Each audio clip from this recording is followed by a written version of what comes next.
Hello, my name is Henry. I am an AI presenter for Hexhamtv. As part of its commitment to support local producers, Hexhamtv has created Shop Northumberland, a brand that supports and showcases Northumberland-based artists, creatives and producers. In this online event, Hexhamtv speaks to Northumberland-based artists about their inspiration and practice. You then have the opportunity to buy some pieces of their work by scanning a QR code to make a secure payment. In this way, Hexhamtv seeks to open new markets to rural artists and to introduce creators to a new audience. This project is supported by CreativeUK, the Rural Design Innovation Project, Rural Creative Challenge, and the North of Tyne Combined Authority. Now meet the artists showcased in this session. I'm Anna Shavel. I came from Ukraine, from a small town in Kiev region, and I live in Hexham in Northumberland, which I really like it. I'm really happy because Hexham reminds me my own town. I'm a professional artist and I studied art in Kiev in National Pedagogical University. I really enjoy to be here because nature around is wonderful. It's inspired me to create a lot of beautiful, I would say, beautiful landscapes. I like to be outside and paint. That's why you can see a lot of landscapes from travels, which I really like to do as well. So yeah, I do like Northumberland as well. How long have you been painting? I painted since I've been about 2 years old. Since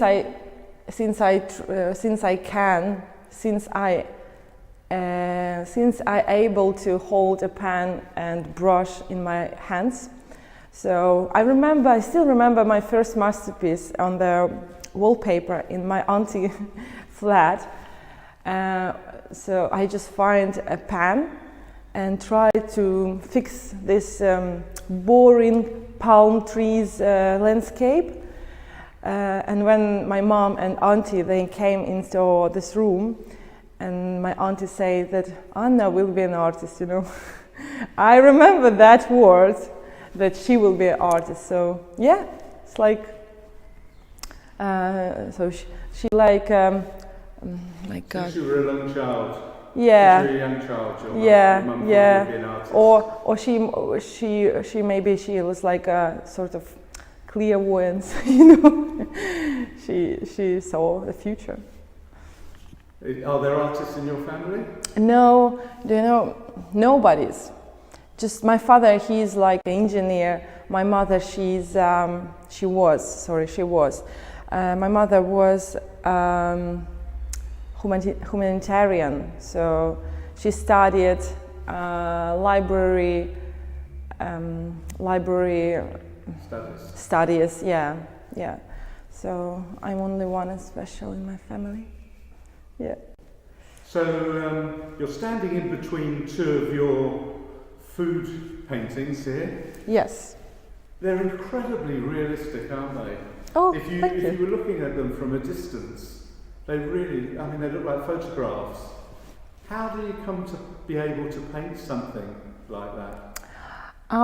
You know, when I was in uni, I was about 19 years old. I was in third year, and we studied like different types of modern art, and one of them, it was hyperrealism, photorealism, something like that.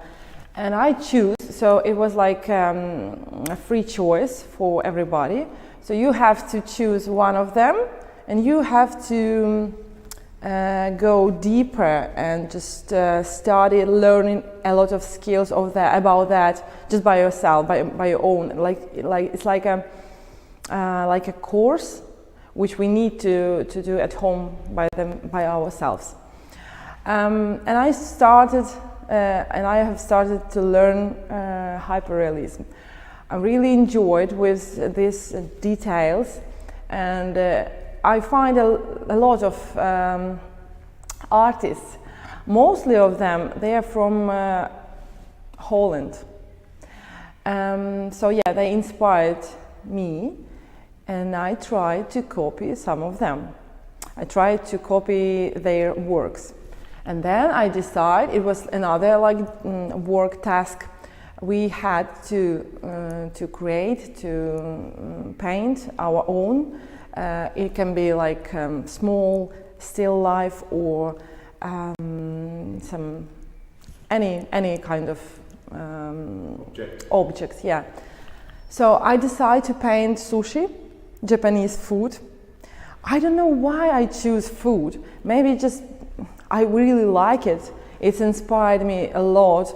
So maybe just because I think now when I look on my food, mostly of them desserts, I think just because they have a different surfaces, different pastries, different creams, sauce, toppings, ices. Yeah, so maybe that's like a jam. I like when there's something shining, and then so the most important things. So you have to do like a lot of layers. All of them like add one by one, yeah, like step by step. So that's after that it became to be more realistic. You can't do this like spontaneous and just with one stroke, like I do with my landscapes, with my big brush strokes, like from Impressionism. Yeah, so that's different. So it's like we call it. I forgot how to say in English. Like a layering of paint. Yeah, layering paintings. Yes, yeah. So I go from dark, yeah, from shadow to the light, to highlight, I would say. So yeah, that's like. Sometimes it takes, I would say in English, like ages. Yeah, one of them I've done. So that's work I've done. I remember during 3 months. So yeah, it took a lot of time. Yeah, because usually like average time is about months. Yeah. Takes a month to do a painting. Yeah, yeah. And to get that level of, well, it's just so realistic. It's amazing. Thank you. I've not seen anything like it before. Oh, thank you. Thank you.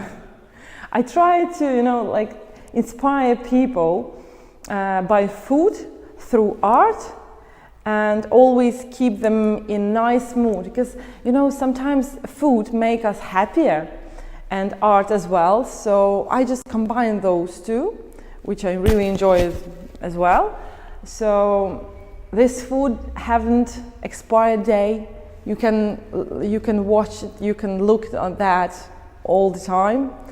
Yeah. So I really like it. What I'm doing. Yeah. So when you graduated from university, did you have an opportunity to exhibit any of your art in Ukraine? If compare my opportunities here and in Ukraine, I don't want to make my country like guilt about that it was different. She didn't give me this opportunity which I have here.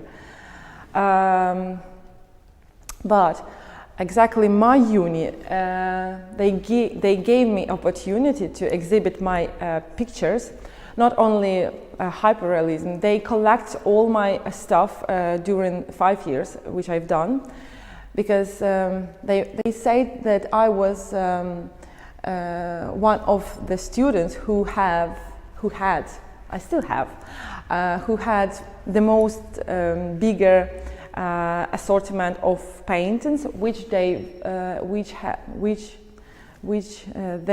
collected from me, because when we studied, they collect all the paintings, the the best paintings. So yeah, they collected about, I don't remember, about over than 10 it was.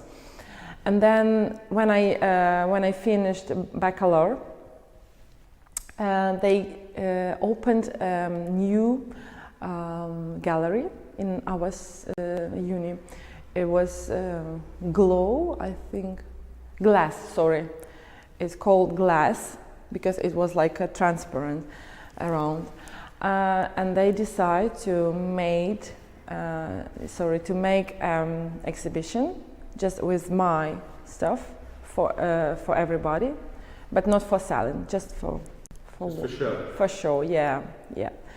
And then after that, I just had a gap with that because I opened my own art studio in Kyiv, and I ran it during 5 years before COVID. So yeah, COVID and the war, they just made bad influence to my art. Yeah, and then just I sold through marketplaces in internet, and then the war, and I'm here, and I do this exhibition, which I'm really happy to have this exhibition. So we're at the Queen's Hall in Hexham. Just let's go around, starting at this end here, and you can talk to me about some of the paintings here that you've done. That's painting. I remember when I've done it, I was in Armenia, and they had a war as well on their small country, on their small territory. But I don't want to combine me and territory where they have a war, but it happened. It happened. So I've been in Armenia and I've done this painting. Maybe just because I really wanted to have some nice and something special, because I lived in small village, wild small village, without any internet even. I haven't internet, I have just mobile connection. That's it. I haven't a car, but I really enjoy to be like in a wild place, and I just create some food.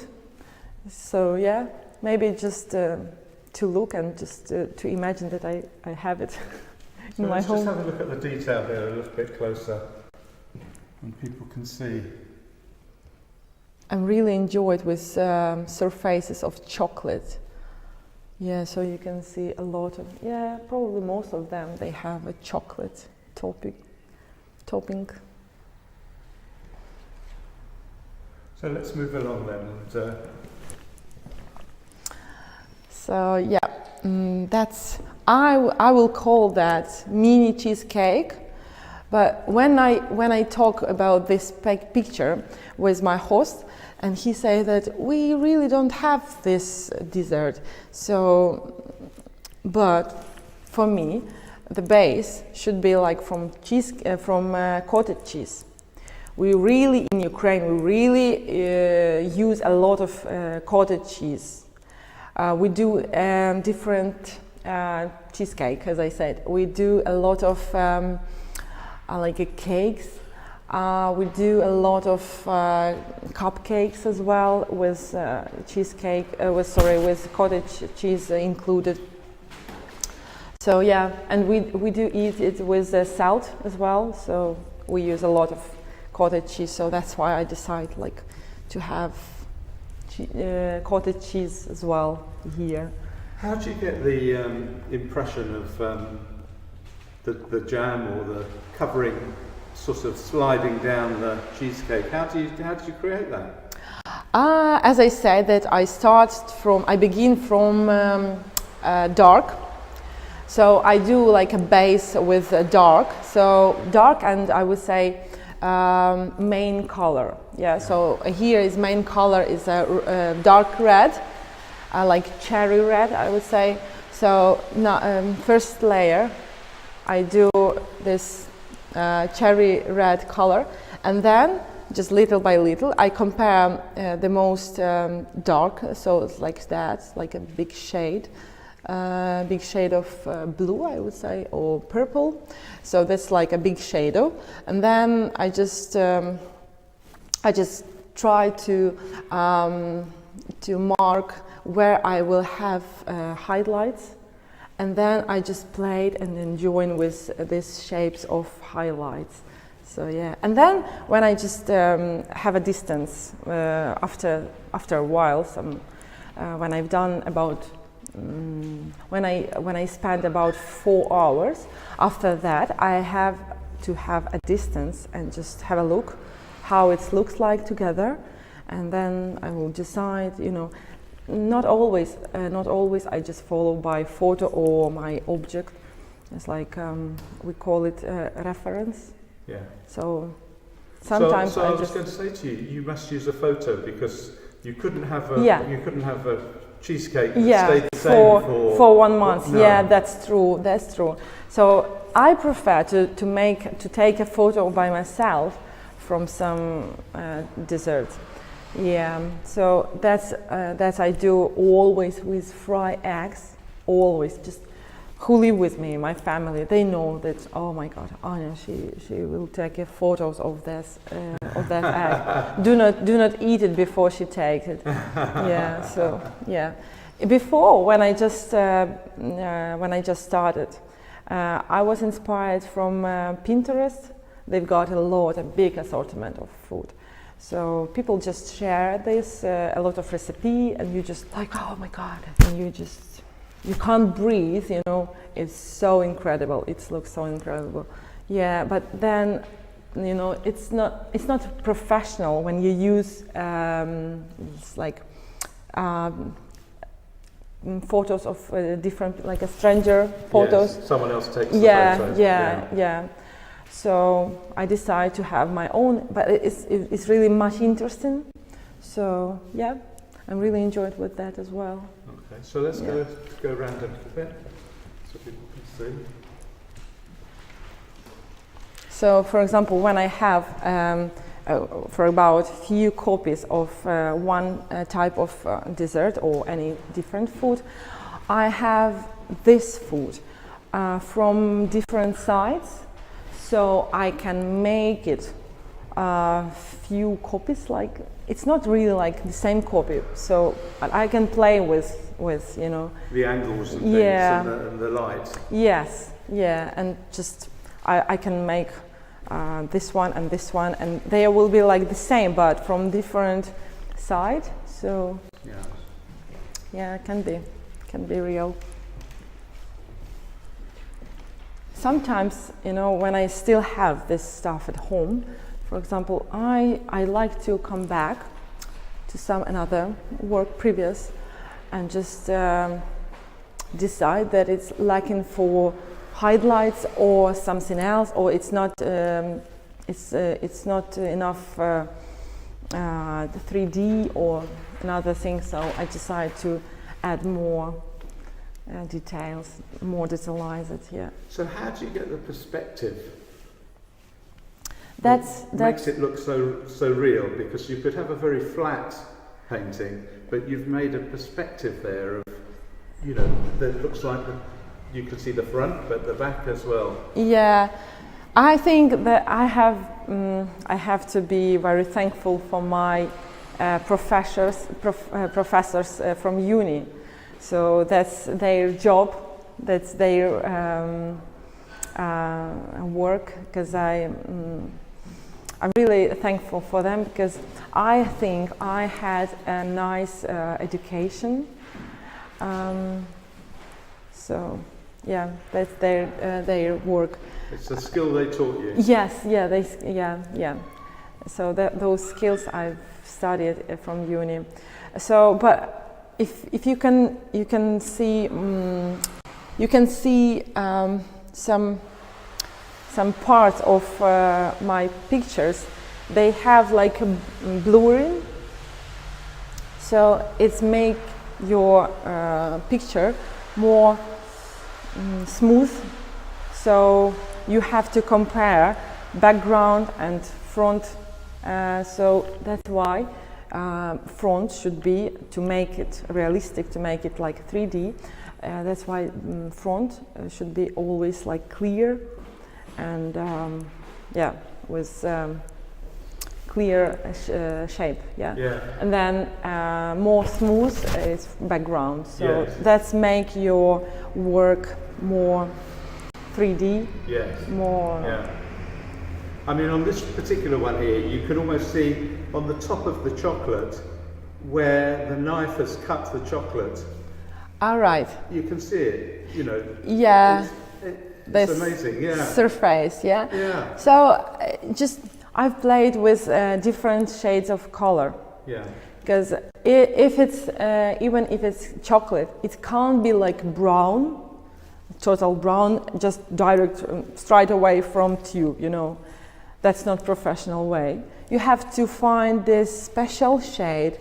I add some like complicated shades like purple, orange, or any different. It depends what kind of lights we have, because the light outside is different, which we have here. Usually we have cold electric. So yeah, I just played with shades, just add some special. That's a secret. That's a secret. And tell me about this is something different again. Oh yeah, that's not dessert. That's egg. Egg like all the people. You know, not only in Britain, in Ukraine as well, in United States as well. I've sold about maybe 70 just direct to USA. Yeah, so they really like it. And people buy it for their houses or for their restaurants? You know, I think for houses. Yeah, I think for house. Yeah, never had this, never heard about the experience to buy in cafeteria or restaurants. But a lot of people like give me advices to sell or just to propose for them. But never heard that. Oh, we have your painting and we hang it in our restaurant or just in home. When they send me some reviews, I see it's like around, okay, I was like, so that's like a private kitchen, so it should be like a home. Yeah. Yeah. And that's one of my favorites. And you can rotate it. You can just hang it like that and like that. So for me, it should be like a box or tin where you just cook them or present for somebody. So I mean cinnamon buns, yeah? Cinnamon buns. So yeah, I do like jam, I do like these highlights, I do like icing, because as I said about chocolate as well, so I never use like pure brown for chocolate. That's what I've done with, that's what I'm trying to do with any different colors. So the most difficult color is white, to show for people that white is not white and snow it's not white and our wall is not white. What does it help me for to compare those shades? I always have some different piece of white. For example, I take a piece of paper and just if I need to show for example shade or highlights or any different reflects, I just try to compare those parts. So yeah, it's really helpful. As my father, he say always, he say, honey, everything in our life you can everything in our life you can know through competition. So if you compare, for example, those two people, some of them can be kind and another one kind as well. But if you compare those them as well, so you will see you see the difference. Yeah, you see the difference. Yeah. So. Yeah. Okay. So. Yeah, that's another cheesecake. That's another cheesecake. I think it's like more American way of cheesecake. Yeah, they have like some fat cheese, so you can see a surface like like more flat. If compare as well, go back to competition. If compare with cottage cheese, should be or blackcurrant or blackberry. I don't know. Who prefer blackcurrant can be blackcurrant. Okay, I don't mind. I'm happy for everything, you know. Yeah. Really like those colors as well. Yes, deep colours, aren't they? Yeah, yeah. So I just played with the most deepest and the most dark with highlights. It's like dots as well. And here as well, you can see more smooth on the back and more clear and pure on the front. So if compare those two. Yeah. Yeah, when I run my own studio in Ukraine, so I taught my students hyperrealism as well, and quite a few students, they still continue that. Yeah, so I'm really happy for that. I'm really proud. Yeah, so nothing in our life I would say. So everything in our life have a like connection. It's like a chain. Somebody influenced for somebody else. It's like a big chain. So, yeah, who knows? Who knows? Yeah, another one egg on the pan should be pan. Before I've done a lot eggs on the blue background, but now I decide to have a black. Do not look for black, which is like aggressive. I wouldn't say that it's like, you know, who knows, but I'm not sure, maybe it's the war, but I think, I try to think in more positive, that it's just a pan when you just fry it, so it's make your... Very stands out, really stands out against the black background. Yes, yeah, it's more clear and more contrast when you look at that. Egg, and this egg obviously should be like a total white, but you can't find exactly pure white color on this picture, just different shades of this color. So you can find cold shades of white, so should be like more blue, more white, more green, more gray. Any difference? Very good. And moving along. So yeah, that's cute profiterole. I call it gluten-free because I've heard that some people suffering of allergies as well, but those people deserve for have them. The enjoyment of enjoy, food. Yeah, as well. Yeah, so for them I create this gluten-free profiterole. As I said, I really enjoyed with different surfaces. So that's why here I have chocolate, I have cream, I have pastries. So that's like a perfect combination. Yeah, of everything. Oh, that's English traditional brownie with ice cream. Sir, please. Bon appetit. Yeah, so we have, I think it's vanilla ice cream. Vanilla ice cream. You know, I find it that it's very, so this bowl, ice cream bowl, it's remind me a moon, a surface of moon. So, who knows? Who knows? And different. That's the ice cream, yes. I really like this ice cream as well. Really like it. Try to show that white, it's not pure white. Try to show the chocolate and the icing and the light highlights can be just blue, purple, brown, different. Because something what is shining, it's absorbed any different reflects. So it doesn't mean that it can be like a gray or black or white. So just a lot of different colors.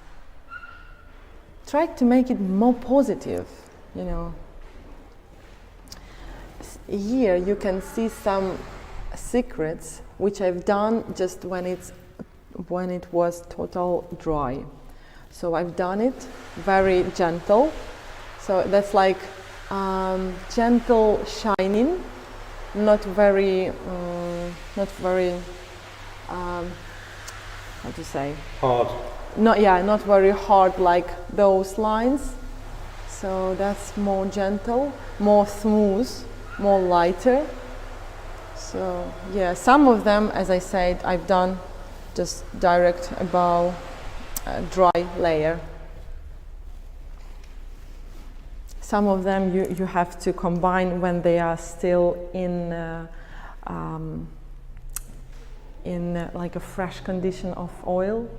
So yeah, I didn't say that I use oil, yeah, but I prefer oil instead of acrylic, because acrylic it's artificial paint.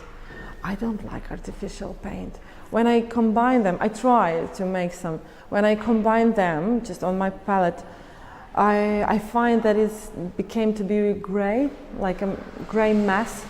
So I prefer oil more. Yeah. So Anna, we're upstairs at the Queen's Hall now, another part of the gallery. This is also your art, but it's very, very different to your photorealistic food paintings. Tell me about this art. Yeah, you know, you can see another part of my personality, because I think still now, when I've been professional artist over than 15 years, so I can't decide which way I can go, you know, because I really enjoyed with both. I do like impressionism. I do like those big brush strokes. I like to find and capture highlights just outside from the sunshine. I really like sunshine. Yeah, I'm happy to be in England, even if it's not too much, not enough sun. But sometimes I can find even in like flat outdoors landscapes, outdoors paints, I can find something really which enjoyed with.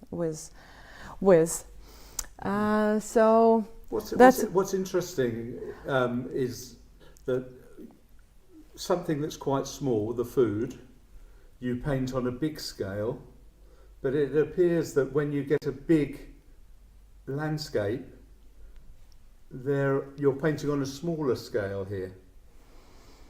Is do you do that consciously, or it's just the way it turns out? I think it's the way when I just try to have relaxed, to have a break from detailized, to be very attention, and it's like when I do hyperrealism, I'm really concentrate and I just focus on myself and just listen music. And just sit and just on the one place during few hours, even without water, and in the same time, I'm really enjoyed when I go in somewhere outside and carry all this heavy stuff for pleiner artists, and really enjoyed with that to be. Under the sun, on the inside of the nature, and just capture those bright lights from absorb those impression from the nature, and just show it here on my sketches. So talk to me about some of the paintings that we've got here. These royals again. Oils. Oil. That's not oil. That's gouache. Oh, okay. That's gouache. Only this one is oil. That's oil, which I've done. How many years ago? It was 17. So that's a roses bush. Yeah, in June. I remember this day. I use big hard brush, and I use a palette knife. Palette knife. I use a palette knife to show through this fat layer of oil, to show very thin and light bunches of this and dry probably of this bush. But all of them, rest of them, is gouache. And I've heard that people just thinking that gouache is only for children, but it's not. It's really professional paint. It's very professional technique. It's very close to tempera as well, something between acrylic and watercolor. So that's like a middle of, they just meet up somewhere in one point, you know, in gouache. So I really like it because you can fix something. It became to be dry very fast, very quick. Obviously, when you are sitting outside and just somewhere with wind. As I said, I do like travel. So some of them I've done in different, I think it's about 6 countries here, I think. So tell me where they are. That's Egypt, that's Portugal, Egypt, that's Ukraine, that's Ukrainian Carpathian Mountains, that's Portugal, Ukraine, that's England, Northumberland, Tyne.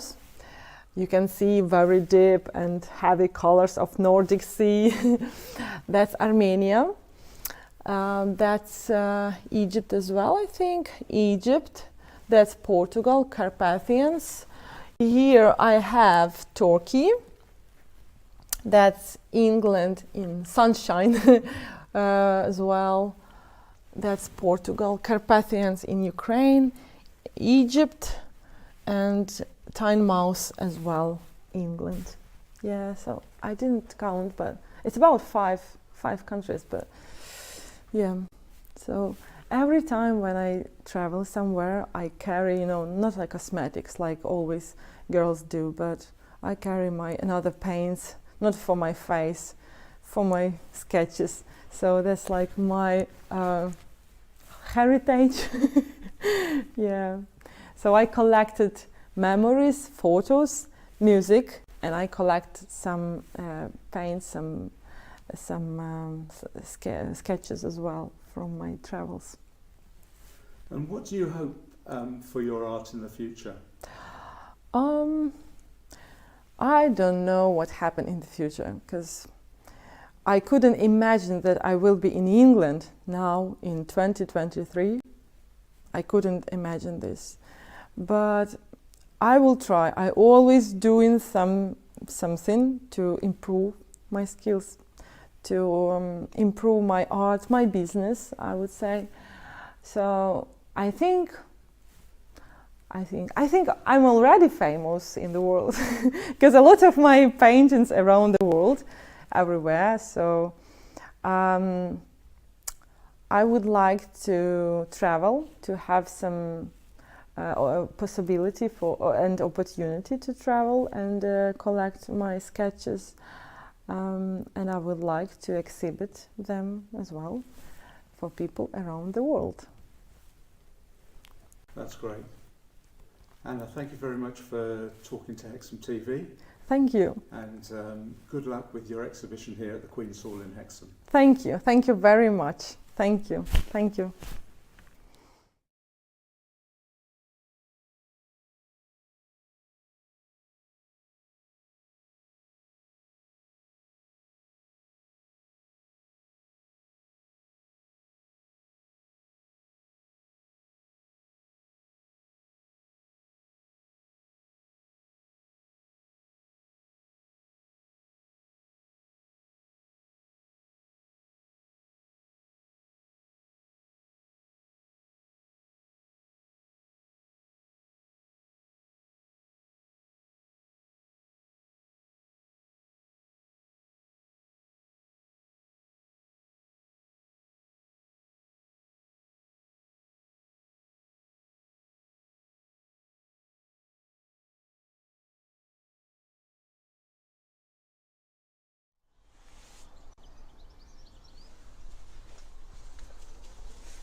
Hi, I'm Tim, or Timo.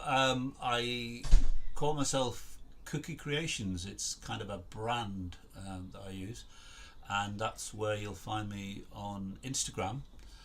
And I like making all kinds of wacky stuff, predominantly, I guess, automata, or automaton as some people like to call them, objects that move and have interest and entertainment value. But I do other bits of joinery and woodwork and mechanical stuff, all kinds of things really. What's your background, Tim? I am leaving school. I did an apprenticeship as an electrician, and I've done one or two other bits and pieces of tradesman work before, like, you know, building joinery, plumbing and that kind of thing. So I quite like problem solving and you know, coming up with ideas to achieve something that's maybe a little bit off beam, but provides a solution. So yeah, and in the process of doing that, I guess I've acquired a reasonably broad range of different skills, working with different materials and so forth. And yeah, I seem to have settled mostly on woodwork.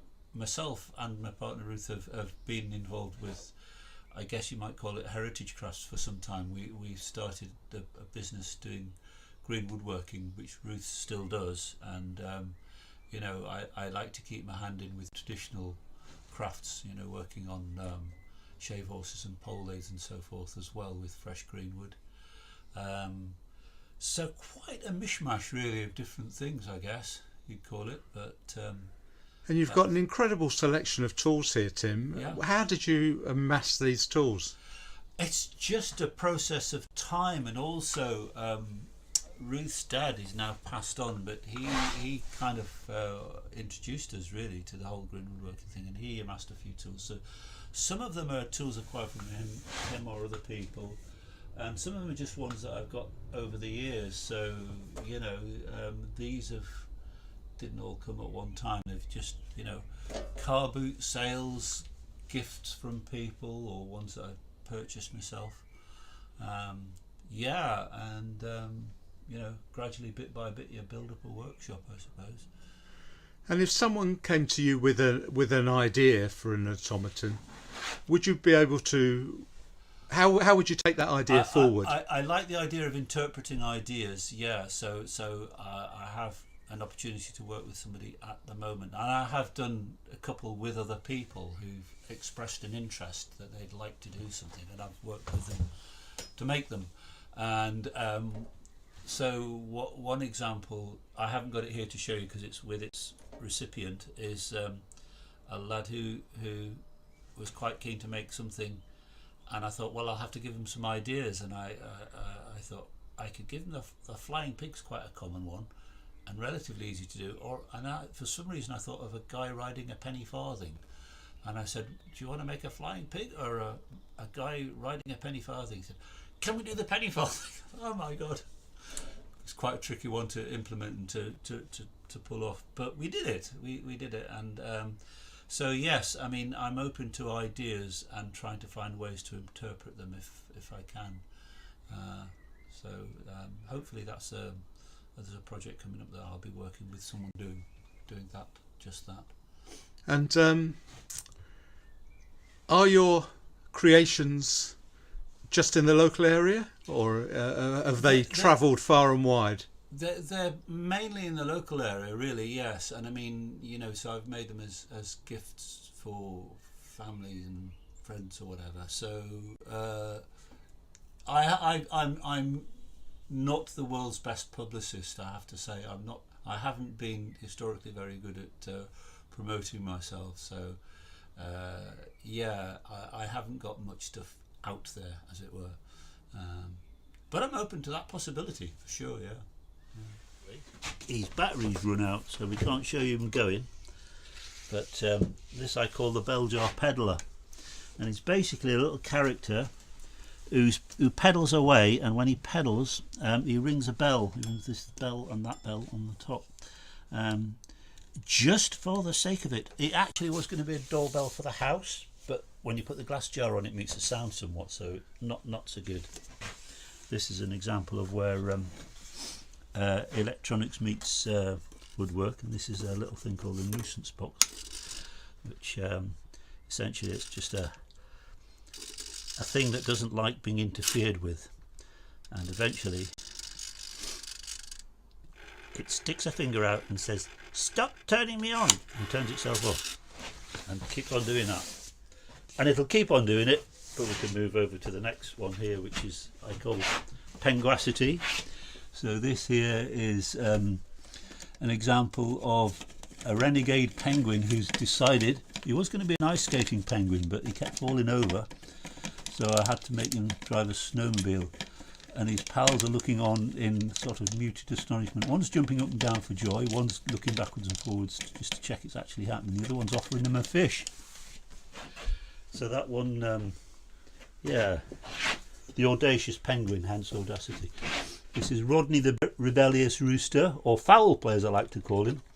Turns the idea of pecking hens, the Victorian toy, on its head, and has the rooster having all the fun instead.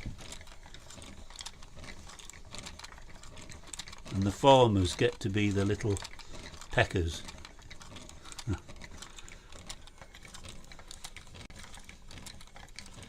Yep, that's Rodney. And this one I made for a friend, and this is just this is an exemplar of the term scratching the itch. So you got something that you want to kind of, I don't quite get it, but I really need to find out what that thing is. I need to scratch that itch. And she had a dog as well, so it's like basically a scratching dog.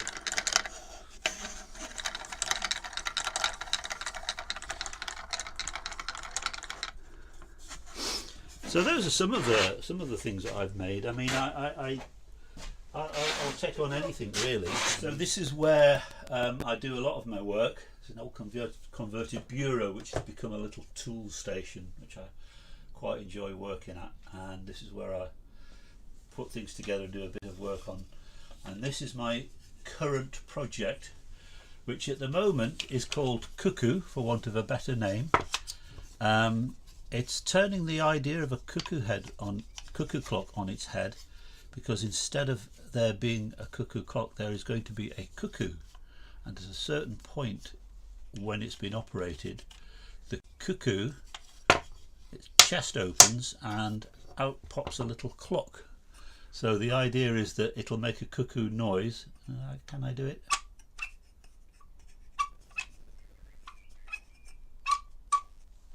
Doesn't work too well unless it's got the little baffles in, but yeah, so that's currently what I'm on with. You get the idea anyway.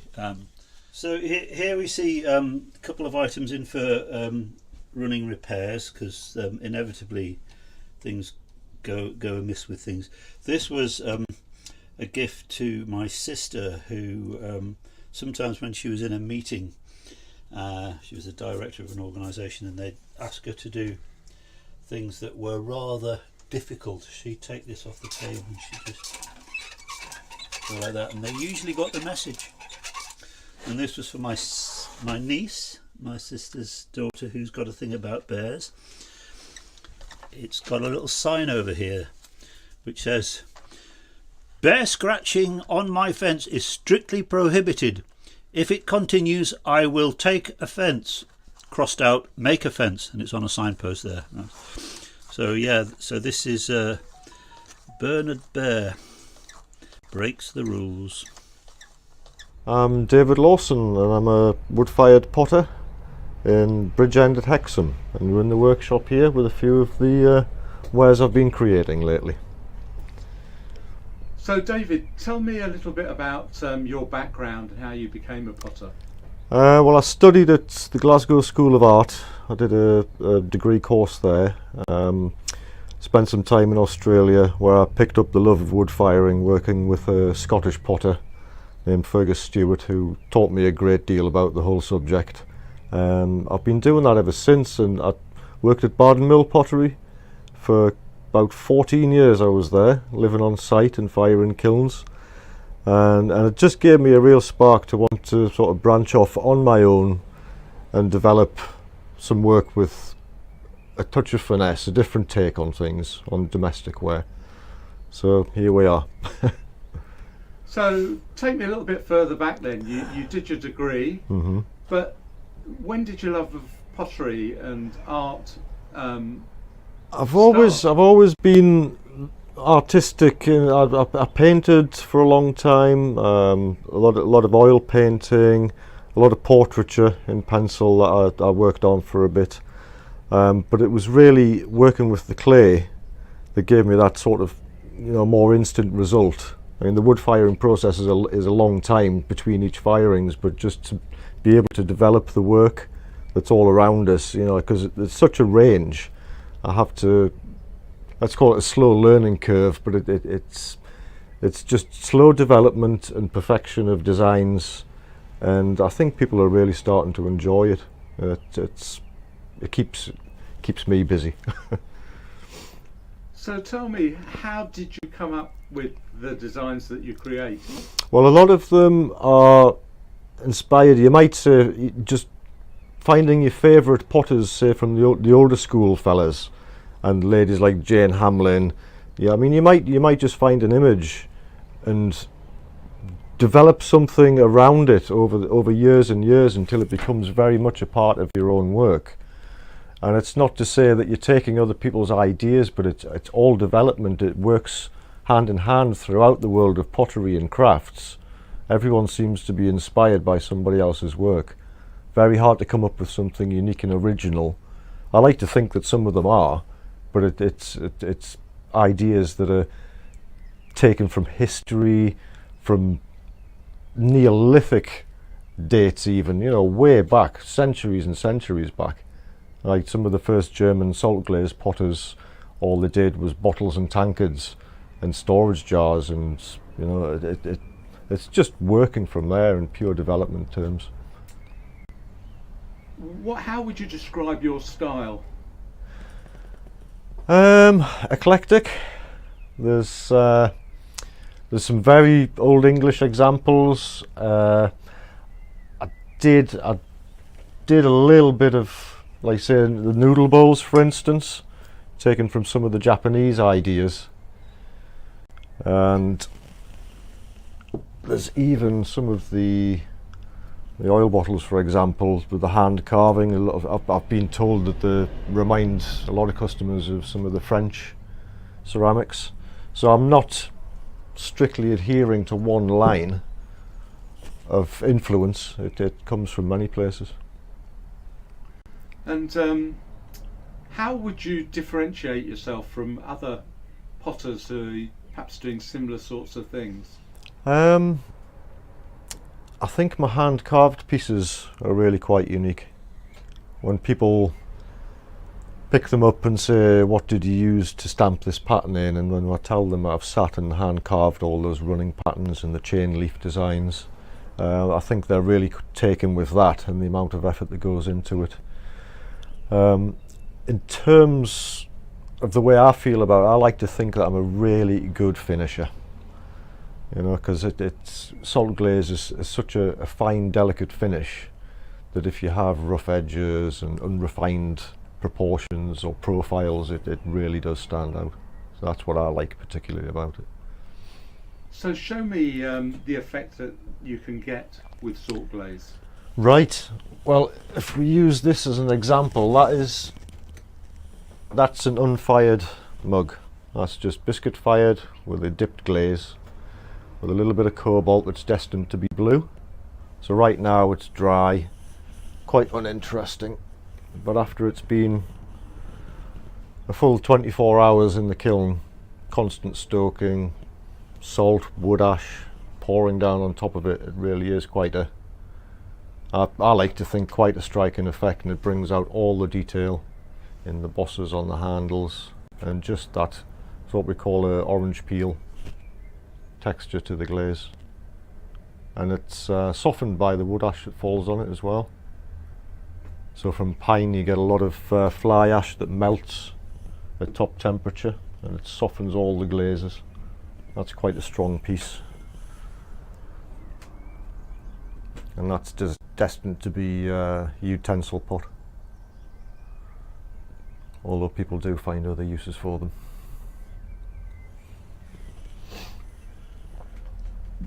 So in terms of the glazes, how do you choose the glaze, or are the glazes unique to you? The glazes are relatively simple. It's overall it's the salting effect that I'm after, the slips that are applied. That's probably the most complex slip. It has quite a lot of ingredients, including cobalt for the blue. The tan glazes, they're mixed up of just very simple minerals, just ball clays from various parts of the country with an iron content that needs to be there to react with the salt to actually bond with it and form the glaze. Because the glaze is actually the salt vapour in the kiln. So take me through the process then, from sort of start to finish, you know, what it takes to actually create the piece to start with, and then actually to put it in the kiln and to glaze it and to finish it. Well, I'm working with 3 different stoneware clays, a pure white through to some fire clay bodies which are a little bit darker, give you some darker results. But they're all thrown on the wheel here, and that's my wheel under there. That's where that happens.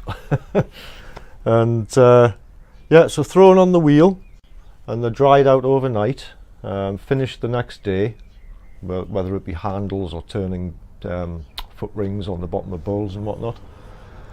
And then we've got biscuit firing process in the little electric kiln, and then we've got to glaze them. And in between all this, I have to run around collecting enough timber from all around the country, waste wood from sawmills locally and further afield, I'm hate to say. But that's just the unseen side of the process. I think a lot of people think that you make something in one day, it's done, and then it's ready to be fired. I build up 4, 5, possibly 6 weeks worth of work between firings. So it's a big chance to take in a wood-fired kiln, but yeah, I'm getting the process is pretty much perfected, but there's always room for disappointment.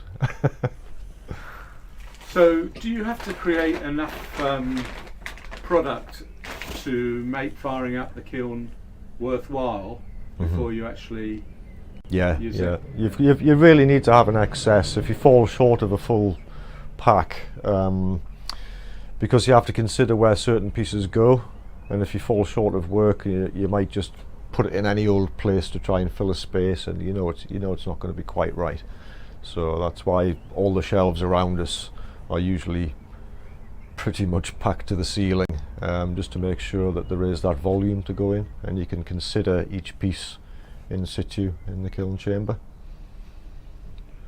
And you were saying earlier on that it's important whereabouts within the kiln you place the particular products. Yeah. Why is that important? Well, because some of these blues, like the real high temperature and the full speed of the flame travelling over them, delivering salt onto that otherwise very inert glaze. And these kind of pieces, they need to be more shielded down the bottom of the kiln chamber, because if they get too much salt, it just burns all the glaze off. So it's you can use other pots to shield a gentle pot behind, so you get a quieter result on some of them, which all has to be thought about as you're making a piece sometimes.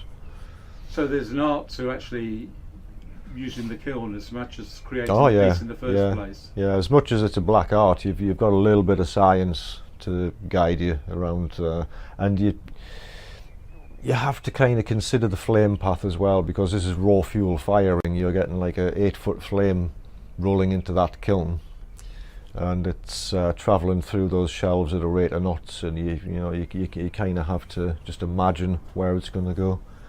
As much as you can see it during the firing, you can actually look into the kiln through little ports in the walls, and get a good idea of what's happening. So once the kiln sets off, is that it? There's nothing you can do to sort of change it, in the sense that you've created the heat, you've placed the pieces where you think they should be, Yeah. But it's not like you know Once open the door of an oven and see oh, how it's going. I wish. No, once the firing's underway, all you can do is some visual checks. I've never had a collapse, never had anything fall off, but if anything were to happen, you just have to keep going, you know, because I'm stoking constantly over a 24-hour period. So you might start with just a gentle warming fire, but then you're actually feeding the wood into the kiln every few minutes at top temperature for hours on end. Wow. Until it's cooled down 4 days later. Wow.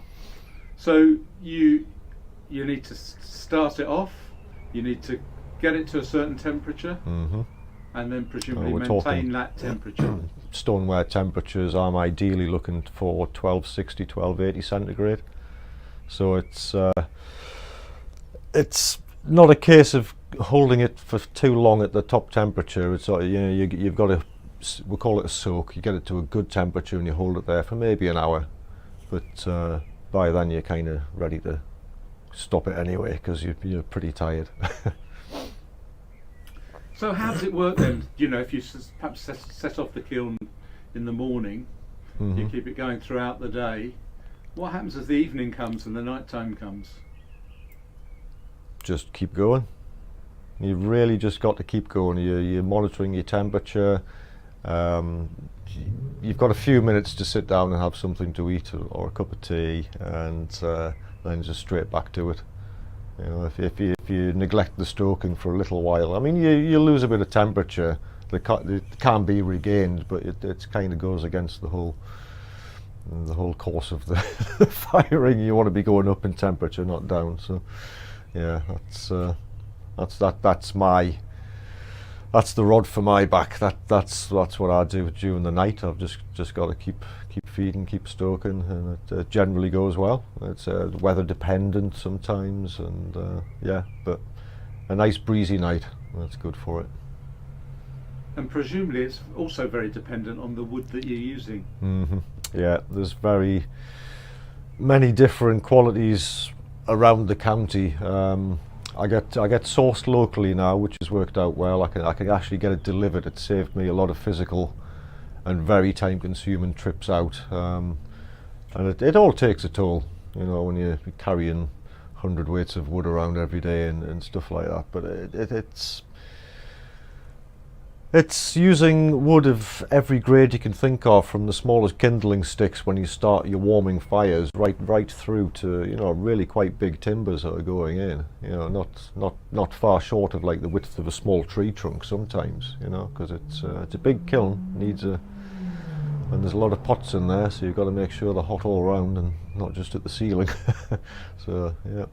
So did you create your own kiln, or is it something that? Yes, it was built by me. It's the second build I've done. The first one, obviously, when you're starting out on your own, you build whatever you can afford at the time.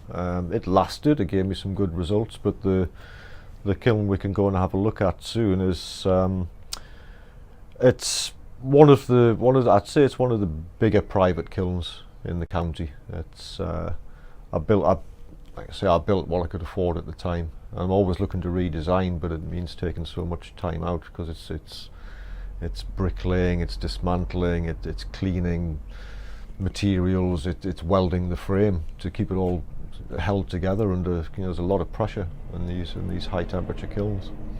There's a lot to be considered when you design them. When you're looking at a piece of salt glaze pottery, perhaps someone else's work, what really sort of lights your fire? What do you look for in a piece of salt glaze pottery? There's two different ways of thinking. I mean, I like some of the really earthy, dry firings that some people have. I mean, I love the heavy salt glaze, you know, the orange peels and stuff like that. But there are some of the quieter pots which are just magnificent. You know, whether they be small or large. I've got quite a collection at home, and people find that quite bizarre that I'm a potter and you collect. But we all do it. We all collect each other's works, mostly swapping, you know, through just pure appreciation of each other's pieces. But yeah, I've got some nice pieces that you wouldn't associate with what I produce, but I see the you know, just the fine, you know, level of achievement in the finished results, and you just know that potter was happy with that. That's what people see in my work as well, so it works nicely. And where does the clay come from? I actually use a commercial clay now. I used to try and blend my own, to limited success, because a lot of clays in Northumberland are earthenware based, and so I buy in from Stoke-on-Trent, Valentine's clay. They tend to help me out with the blend that I use now, and which is to my specification. But it's quite a certain body of clay that you need for a good salt glaze result.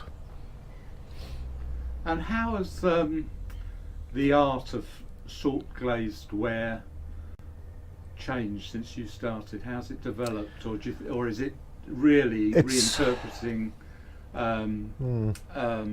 its own history? As far as my work's concerned, I'm taking quite a traditional approach to it, and people sort of, you know, they look at me and think, oh, you look a bit young to be interested in this sort of old English approach to the utility ware and domestic pieces. But there are a lot of, should we say, sculptors who, you know, they use a limited amount of salt glaze for a finer sort of a quieter finish again. But it hasn't changed a great deal. I think if anything, it's diminishing in number, because there are some concerns about wood burning and what have you. But I think on the scale that, you know, I don't think us potters should be, you know, terribly guilty about something like that, because we're producing fine wares still. It's still quite an old world process that I don't think should be lost. How would you hope that you could pass on your knowledge and skills to future potters or people that might be interested in doing something like this? Well, I don't. What I'd like to do is teach more, but I don't, because of the confines of my workshop. It's just set up for me, and that's the way I like it for now. But there are always people interested, especially just in straight wood firing with reactive glazes without using salt. But it's kind of a tricky one, because I think a lot of people realise when there's so much involved with the process, it's not something you can just dive into, and it does take a long time to build up to the point where I've got my kiln, I've got a premises, thankfully, through a friend, and I can pretty much make the things I want to make without being commissioned, without being asked to make stuff that is out of my direction. And show us some pieces and give us an idea of the sort, you know, you're a real craftsman here. The work is very fine work. Mm-hmm. There's a lot involved in creating it, not only sort of with the products that you're using, but the techniques you're using and the skill and knowledge that you're using to create these pieces. Well, even something as simple as a mortar and pestle for grinding and crushing. I mean, that's made in solid porcelain. It's thrown really heavy, because you obviously want it to take an impact or two.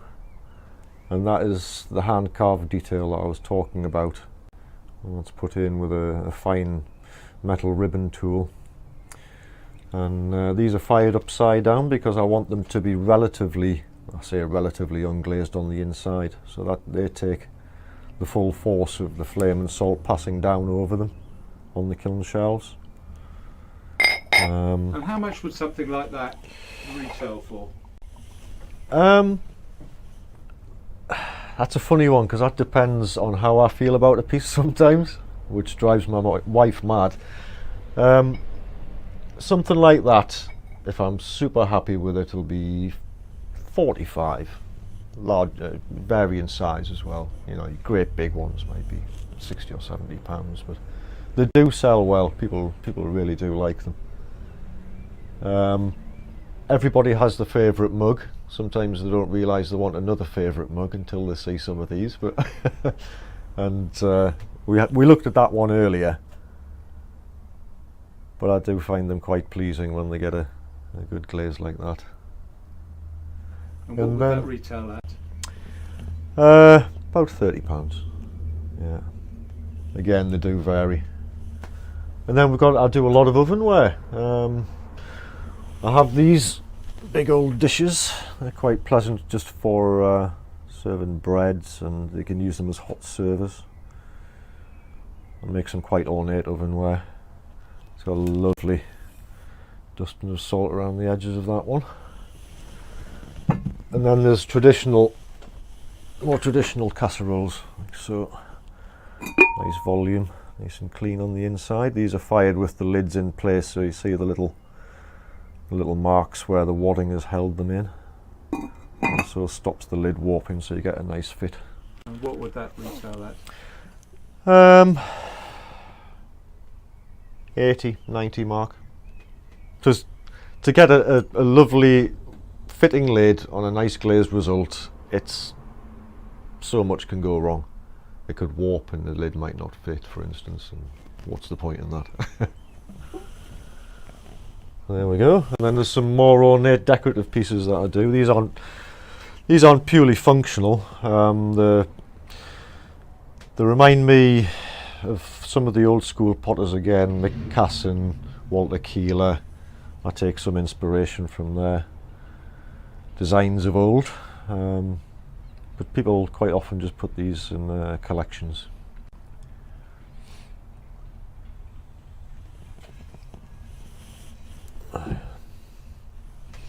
Do you sell internationally, David?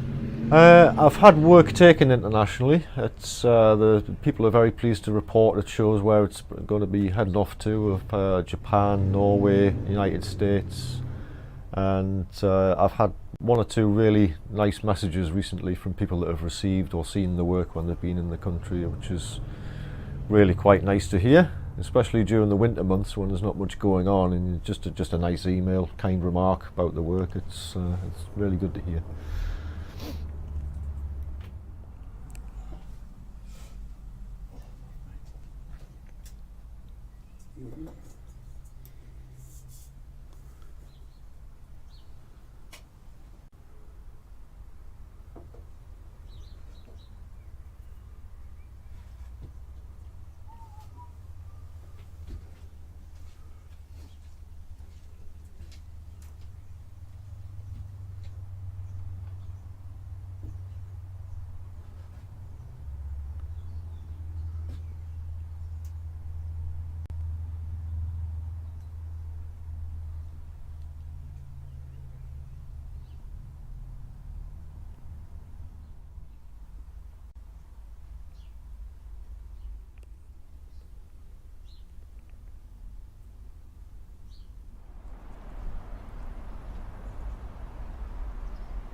So David, we're out at the kiln now. Mm-hmm.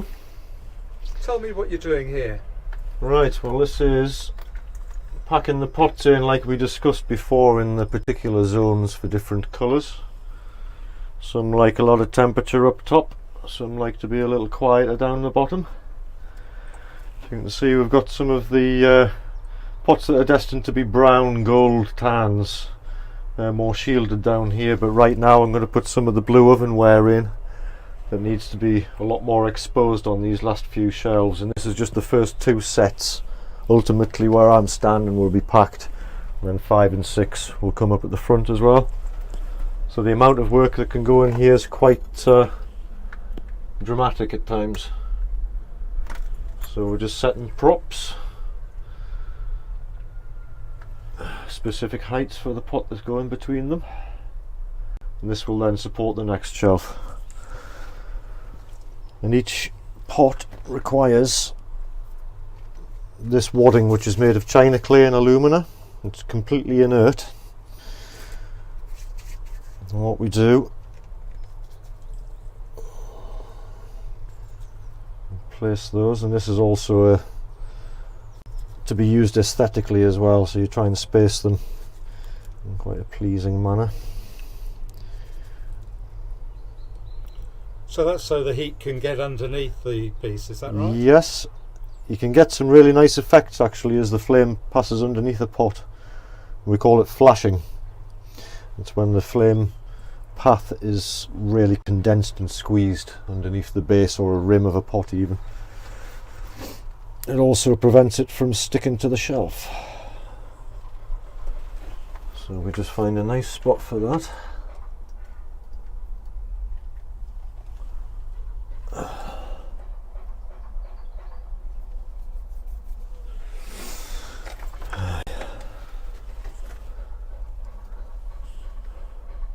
So I'll probably proceed with a couple of bigger pieces, and I'll put a nice little mug there, maybe an oil bottle at the back.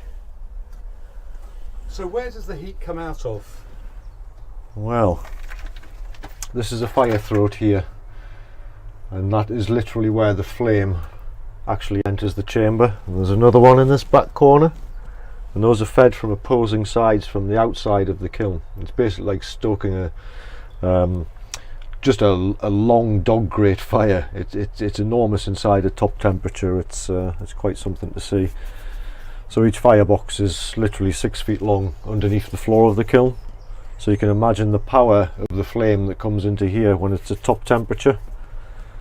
And yeah, it rolls right over with the arch roof, travels down through all the shelf sets, through the middle here as well, and then ultimately down through where I'm standing, under the floor and out up through the chimney. You say you worked out in Australia. What's the difference in terms of using a kiln out in somewhere like that where the sort of natural climate is naturally very warm? Is there a different way of stacking a kiln? They have different designs. I found they use a design called a groundhog, which is a very low slung climbing kiln. It tends to work with a hillside, so there's multiple chambers, and they aren't enormous. They're not like the Japanese anagama kilns, but they do put through quite a ferocious flame as well. But of course in Australia you have to watch out for dry periods. You're required to do a spark watch for hours after every firing. I mean the approach in Australia it's very similar. I find a lot of the Scottish potters that I've worked with in the past, they've mostly worked in Australia, and there just seems to be that intense love of wood firing. It's quite a strange one.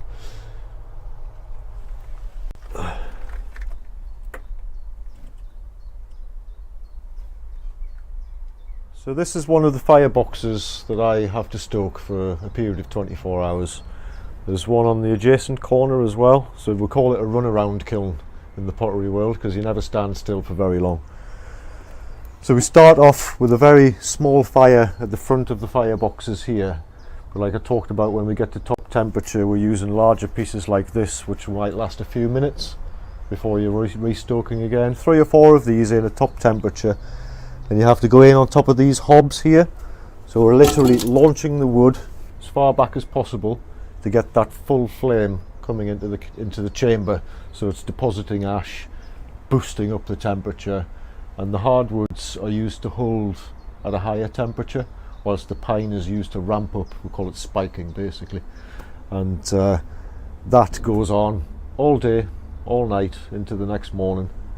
And if I'm quite lucky, I get home and have a beer. Thanks for watching. You can also see and buy the artist's work by visiting www.shopnorthumberland.com. If you are a Northumberland-based artist, creative or producer who would like to be featured in a Shop Northumberland live stream, please email hello@shopnorthumberland.com.